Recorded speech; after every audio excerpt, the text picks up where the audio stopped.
Avec nous pour la lecture de presse ce lundi, Priska Rakutmalala. Pour la lecture de presse de ce lundi 8 avril 2013, nous allons tout de suite commencer avec Madagascar Matin, qui nous met à sa une comme un sondage de l'influence de Razoel, la réussite d'un passage en force de la candidature de Raza Finjava.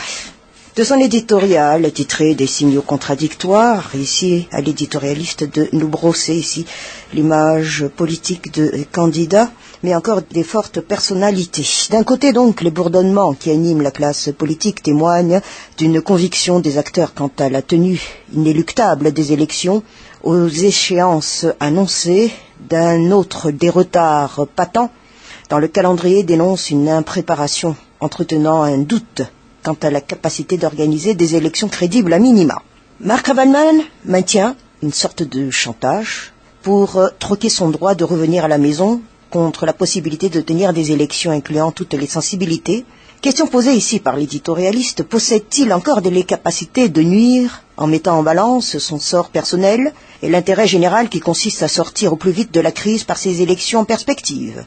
Eh bien, de l'avis d'une grande majorité, en se recroquevillant dans cette inélégante posture, il court le risque non seulement de prendre la mesure d'une grande réduction de sa popularité, et en conséquence de son incapacité à nuire, et même, nous surenchère ici l'éditorialiste de Madagascar Matin, d'une insuffisance à luire par l'absence. Et le dernier carré de ses fidèles montre des signes de velléité à se désolidariser de cette cause. Didier Ratir, par contre, de son côté, avance masqué, se retenant de révéler son jeu en gardant ses cartes bien cachées derrière la dernière initiative du FFKM. S'il est peu probable qu'il se jette personnellement dans l'arène, il reste de fortes probabilités qu'il persévère à nourrir de grandes ambitions pour que des hommes de son audience parviennent à reconquérir le pouvoir. Et puis là, le professeur Zaf, nous dit ici l'éditorialiste, qui lui aussi joue sur deux registres. Celle de la tendance, qui, contre vents et marées, persiste à réclamer la priorité à un référendum, et celle qui prépare un congrès en vue de se mettre en conformité à la loi. Et puis du côté d'Andrazuel, deux fers d'alliage différents témoignent d'une vivacité au-delà de quelques fractures apparentes. Mais derrière cette reprise apparente d'un dynamisme de l'activité politique se cachent des détails, nous confie ici l'éditorialiste de Madagascar Matin, tels la non-publication du décret portant sur l'ouverture du dépôt de candidature, et s'expose des retards au démarrage concernant les initiatives qui devraient manifester, selon les discours, une réelle volonté, sinon de réconciliation, au moins d'un simple apaisement. Après tout, qui sérieusement a pu accorder crédit à pareille billversée ? Naturellement, nous dit ici l'éditorialiste de Madagascar Matin, une période préélectorale s'anime de nervosité et d'agressivité. Il ne s'agit pas pour autant que les signes actuels d'une grande fébrilité entraînent une escalade que les pouvoirs publics, en leur état, peineraient à juguler. Le journal Les Nouvelles, pour continuer la lecture de presse, Edgar Razafndava, un candidat par procuration du TGV. Voilà ici le titre mis à la une par le journal Les Nouvelles, et d'ailleurs aussi, ce sera notre sujet de lecture. Le TGV engage le président de la délégation spéciale d'Antananarivo, Edgar Razafndava, dans la bataille pour la présidentielle. Et samedi dernier, à l'issue de son congrès national qui s'est tenu à Ndanmen, eh bien, la formation politique Tanura Malagasfoun, TGV, l'a choisi à la fois comme secrétaire général et candidat à la présidentielle. Ainsi nous dit ici le journal Les Nouvelles, le candidat d'Amboutro est désormais connu. Le téléguidage dans lequel excelle le fondateur de TGV, devenu maître en la matière ces temps-ci, a encore fait ses preuves. À quelques mois de la présidentielle, eh bien, le TGV fonce ainsi dans la bataille électorale. Et il a choisi le successeur de Michel Ratzval, qu'a nommé en 2009 à la tête de la capitale, Edgar Razafndava, pour son porte-fagnon à la présidentielle du 24 juillet. Un candidat qui, au vu de l'ambiance qui précède sa nomination, entre guillemets, est loin de répondre aux attentes d'une grande partie des congressistes venus pour l'occasion. Trois personnalités, nous dit ici le journal Les Nouvelles, ont en effet émergé lors du congrès national du TGV, à savoir donc l'ancien Premier ministre Camille Vital, le PDS Antananarivo Edgar Razafndava et le ministre des Finances et du Budget Radzonar Mapian.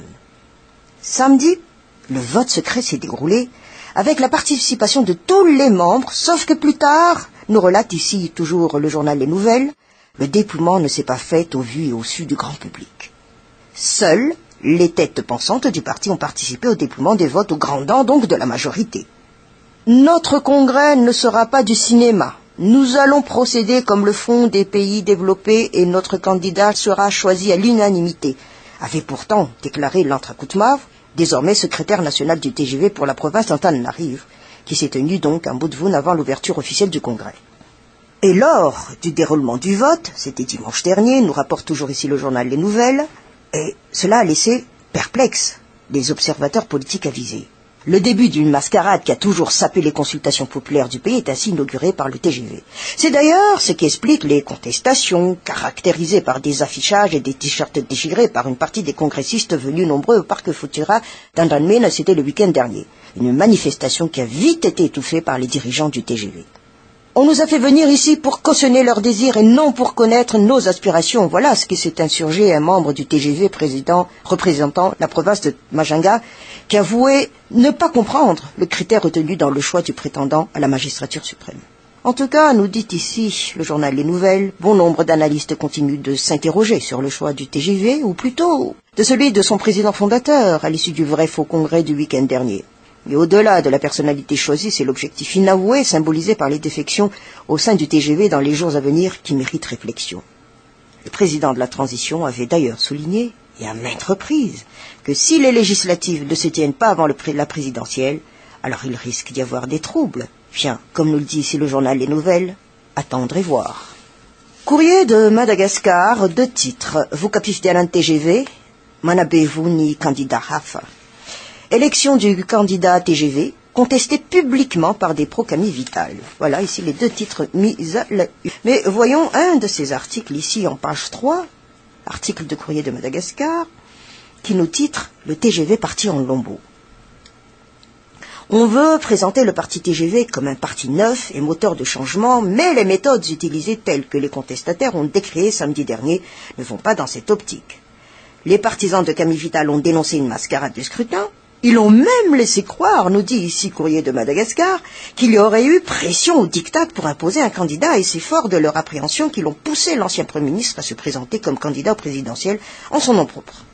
En clair, ils vont quitter le parti et vont voter pour un autre candidat.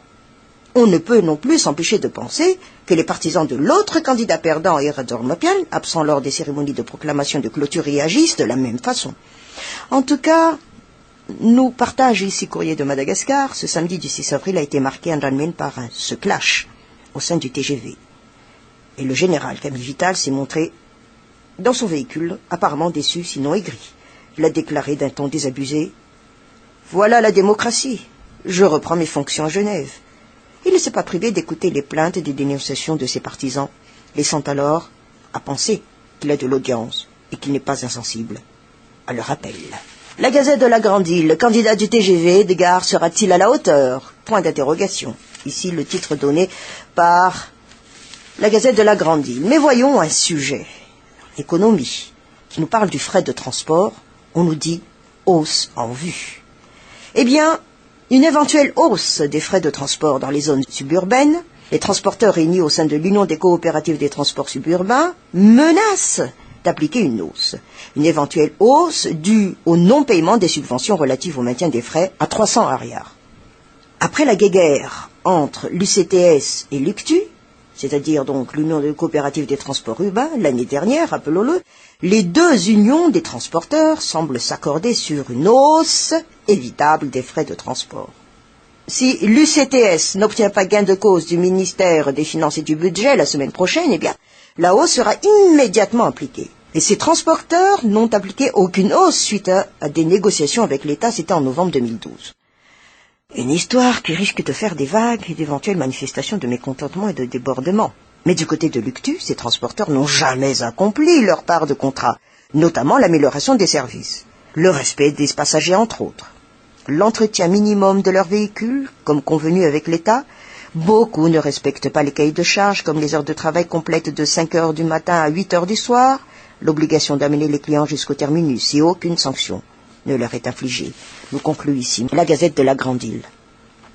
Midi Madagascar, élection présidentielle, Razuel mise sur Edgar. Voilà ici le titre mis à la une par ce journal. Mais voyons toujours avec l'économie, le pétrole, les cours du baril en baisse.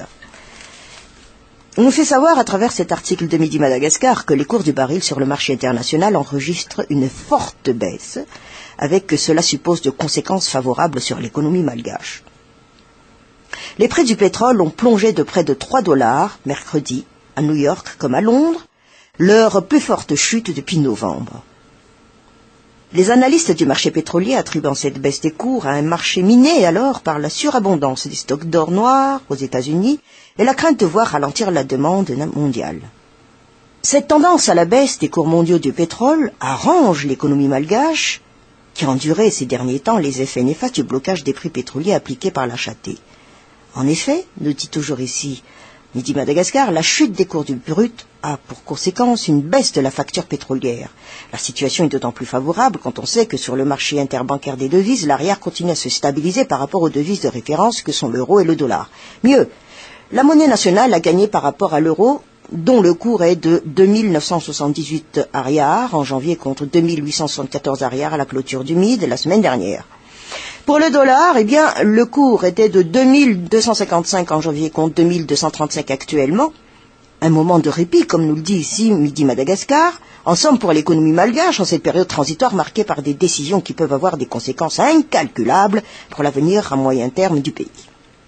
Et les observateurs pointent notamment du doigt ce blocage des prix pétroliers qui fait perdre à la caisse de l'État des milliards et des milliards d'ariars, car dans la réalité, il s'agit d'une subvention déguisée. Et puis, la douane enregistre énormément de manques à gagner en raison de la suspension des droits de douane sur les importations pétrolières. Sans compter, nous dit encore ici Midi Madagascar, l'absence de financement du fonds d'entretien routier dont les conséquences sur les réseaux routiers se font de plus en plus sentir. Et il suffit de constater l'état de dégradation avancée des routes nationales pour s'en convaincre. L'Express de Madagascar, congrès du TGV, Razaf Ndavai, candidat de tous les défis. C'est le titre mis à la une. Mais puisqu'on a parlé de moyens de transport, des carburants, voyons ce qui se passe aussi du côté des régions. En fait divers, Mourndave a des agriculteurs, lapide des véhicules. Voilà ce que nous titre ici, en page 10, l'Express de Madagascar. Des agriculteurs en furie ont mis en ébullition la ville de Mourndave, c'était vendredi soir donc. Tombait nez à nez sur une meute de manifestants revenus en force après avoir chargé par l'état-major mixte opérationnel régional. Une trentaine de véhicules ont été endommagés dans un déluge de pierres à l'entrée de la ville au niveau de Benungayest. Des pare-brises, des vitres portières, des lunettes arrière ont volé en éclats. 3 blessés ont été dénombrés après ces heurts. Et parmi eux figure un élément des forces de l'ordre, un chauffeur et un petit garçon.